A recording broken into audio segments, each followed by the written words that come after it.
So Black Ops 4 has been getting a good amount of hate these last few days, and you could tell from just looking at especially my live stream when you were just hearing people talking stuff bad about it, all that good stuff, and also comment sections, especially for the trailers. And also if you look at the multiplayer reveal trailer, you could actually see that it has 170,000 dislikes, which is a lot of dislikes, but given there's 300,000 likes, I mean, it's not like Infinite Warfare level by any means, like a really big difference, but regardless, it's still a good amount of hate. And the thing is, you have to kind of remember that it's still really cool to hate on Call of Duty. That's been a thing for these past few years, so you have to always take that into consideration. Regardless, not the point. The point is that it's been getting a pretty good amount of hate, regardless if it's bandwagon or even Battlefield fanboys. It doesn't really matter. It's just been getting a lot of hate, and what I want to really do with this video is just to go over the main 4 reasons why I hear people complaining about Black Ops 4. And these things are just the ones that I want to talk about, because there are some that I just flat out disagree with, and there's other ones that I think that are half right and half wrong at the same time, and those are the real ones I want to talk about. But the most popular one I see out of all of them is that this game is just a reskinned Black Ops 3 or Black Ops 3 without jetpacks or something like that. That's what I hear over and over and over again.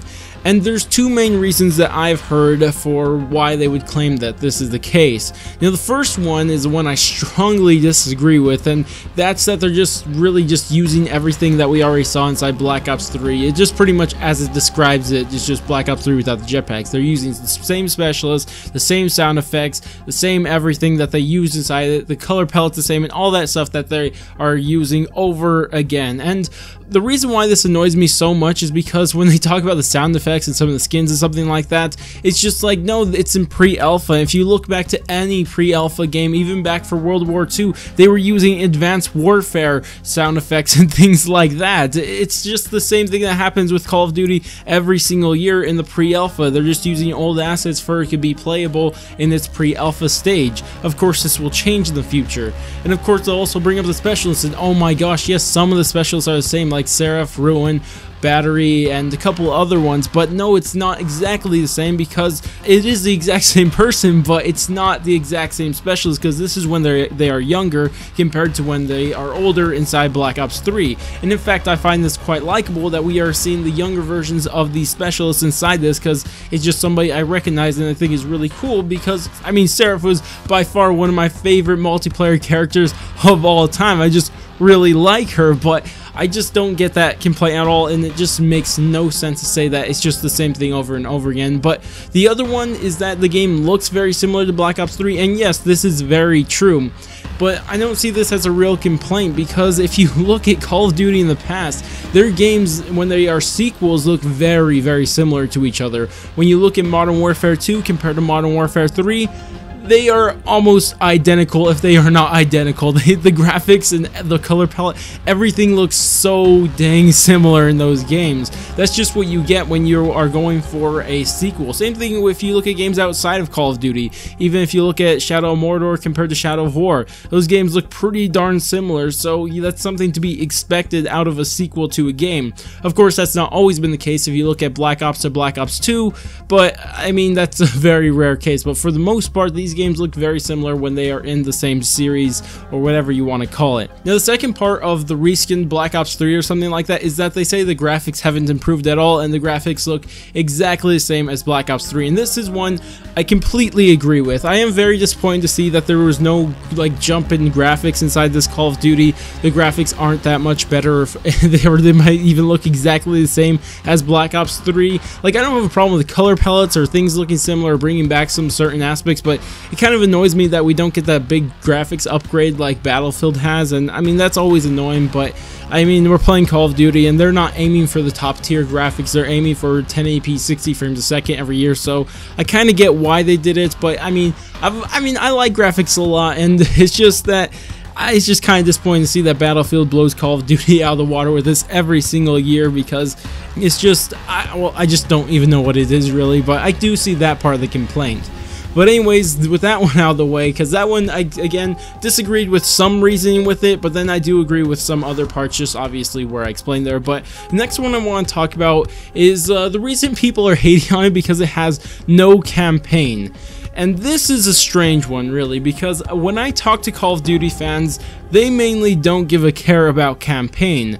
But if you talk to people who like games and occasionally play Call of Duty, they are very upset with this, and I think that makes a lot of sense, because these people who just play video games as a whole, they mainly go play Call of Duty when they do for the campaign and a little multiplayer. So I do see why people outside of gaming, or outside of Call of Duty, but still in the gaming community, would see this as a negative. But most Call of Duty fans don't have a problem without campaign, because if you look at it, it looks like we're getting a lot more content without campaign. And I know this is up to personal preference if they like the campaign, or if it's okay to cut out the campaign for more content in the other modes, but it's entirely up to the preference. But for me personally, I'm more than happy to take out a campaign to get 3 zombies maps with a bunch of modes within to customize it every single way I can, and of course more multiplayer maps, which they did hint at. I think the hinted number was that we were going to get 20. I don't know if that's actually backed up, but that was hinted at, but we don't know if that's actually true or not. And also we're getting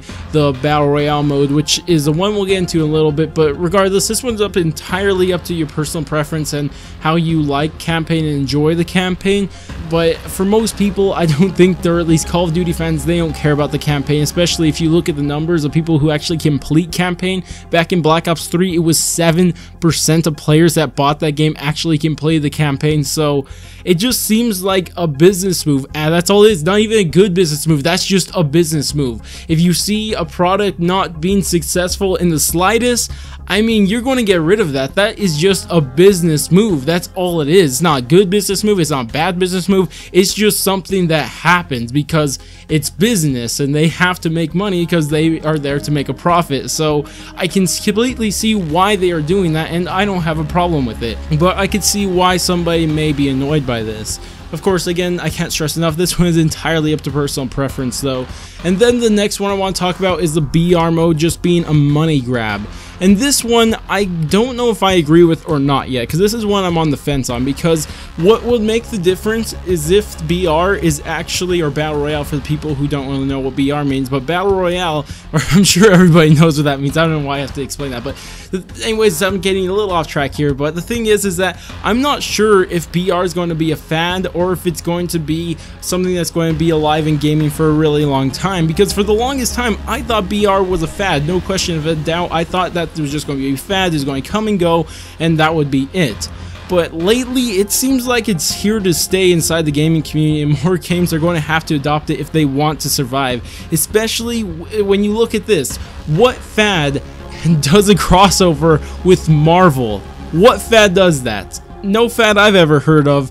And I mean, Fortnite is a BR game, and that's the most popular game ever. So I'm just saying, I don't think it's a fad, guys. But if it is, then the people who think it's a fad, and if it is a fad, then yes, this is just a money grab. But if this is the future of gaming, just how games are going to be in the future, multiplayer games at the very least, then I don't think that this is a bad idea, and this is a good idea. Because if it's not a fad, then you guys are just going to miss out, and they're just going to end up not being very successful in the future. And that's the main reason why I'm kind of on the fence, but I am leaning to it's a better thing to have inside Call of Duty, because I do not think it's going to be a fad inside gaming. I think it's going to be something that's going to go on for a long time, just like Call of Duty's multiplayer has gone on for a long time. I do think it's very similar to Call of Duty's traditional multiplayer.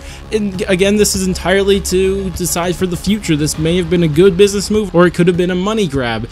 It really matters how the future of gaming is going to turn out, but I don't think either people can really claim one side's right or the other, because this is the only thing that will tell is time. So we'll have to see if this turned out to be a money grab, or if it's going to turn out to be a smart business move. But the last thing I want to talk about, and this one is kind of interesting, but it's the idea of less content for more money. And the reason they say this is because campaign is completely cut out, and now you're getting BR to replace it. And the thing is, we don't know right now if it's going to give us more content for less money or less content for more money. We don't exactly know how this is going to turn out, because maybe BR is just going to be the smallest BR game you've ever seen, only 20 players, which personally I doubt, but then that doesn't seem like a really good replacement for campaign. But if we assume that the BR is at least going to be decent, it's at least going to have, I don't know, 70 players. Let's say it's going to have 70 players, and then a multiplayer, as it's rumored to have, is going to have 20 multiplayer maps, and zombies, as we already know, is going to have 3 zombies maps on launch, and on top of that, you're going to have all these customization tools that you've never seen before in zombies.